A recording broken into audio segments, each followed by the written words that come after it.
d'avoir quelqu'un qui a eu autant de succès que lui, passer 1h30 avec nous et vraiment nous donner des conseils qui étaient très pertinents et vraiment quelque chose de très inspirant. On est tous très reconnaissants envers la ministre Lawson. Son message, c'est sa vie qui est son message.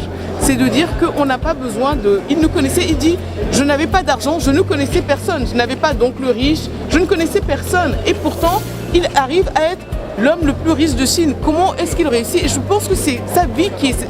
C'est son expérience, sa vie qui nous inspire, plus que le message. Dans tout ce qu'il a présenté, la grande chose que j'ai retenue, c'est qu'en tant qu'entrepreneur, nous devons premièrement valoriser l'homme, nous devons valoriser l'équipe, parce que ce sont eux qui vont donner un meilleur produit, ce sont eux qui vont montrer si nous sommes vraiment de bons leaders.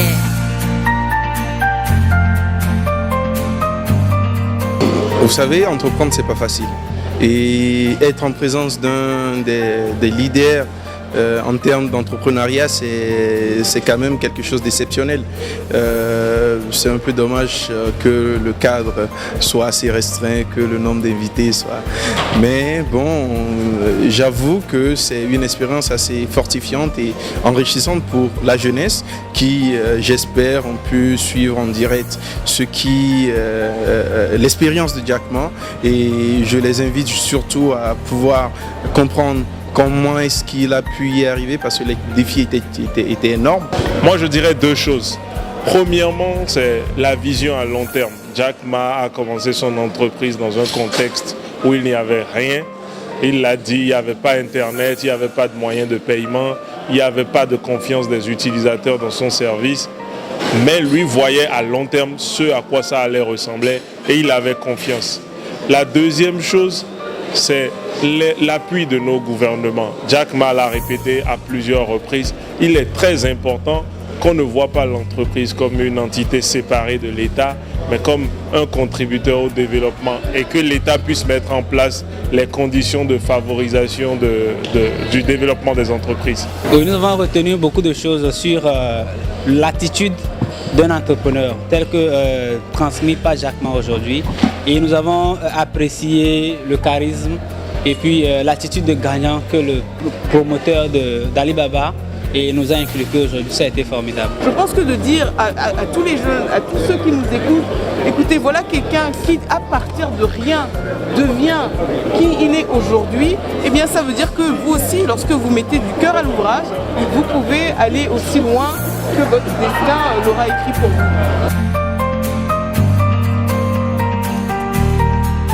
En tant qu'entrepreneur, c'est une grande inspiration pour moi parce que déjà je suivais le parcours de Alibaba et j'écoutais beaucoup ses présentations et le voir maintenant en face et de l'écouter, c'était vraiment merveilleux.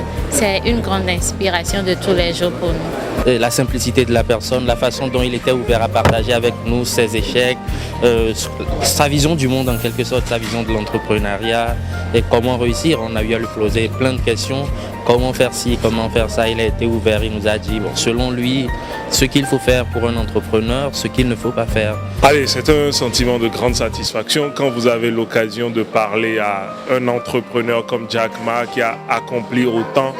C'est toujours un privilège et c'est toujours une occasion d'apprendre. Le challenge n'est pas facile. Si c'était facile, tout le monde y arriverait. Et faire vraiment de l'impossible leur quotidien parce que, vous savez, seuls les durs pourront y arriver, comme on le dit toujours. Et ce ne sera pas facile parce qu'on a l'environnement socio-politique, on a l'environnement économique aussi qui ne s'y prête pas, mais il doit foncer, on doit le faire. Je dirais que vu ce que Jack Ma nous a dit aujourd'hui, et pour tous les jeunes qui veulent aller en Amérique aujourd'hui, c'est qu'il y a un problème, d'accord, un problème qu'ils rencontrent, et c'est le problème là qui les font fuir. Maintenant, par rapport à l'expérience de Jacques Ma, ce qu'il nous a dit aujourd'hui, c'est de plutôt faire face à ces problèmes. Parce qu'il a dit dans son allocution que là où il y a un problème, que la jeunesse doit être prête pour savoir là où il y a le défi et l'opportunité qu'il y a dans ce problème. C'est lorsqu'il arrive à trouver une solution à ces problèmes-là, c'est là qu'il trouvera sa richesse.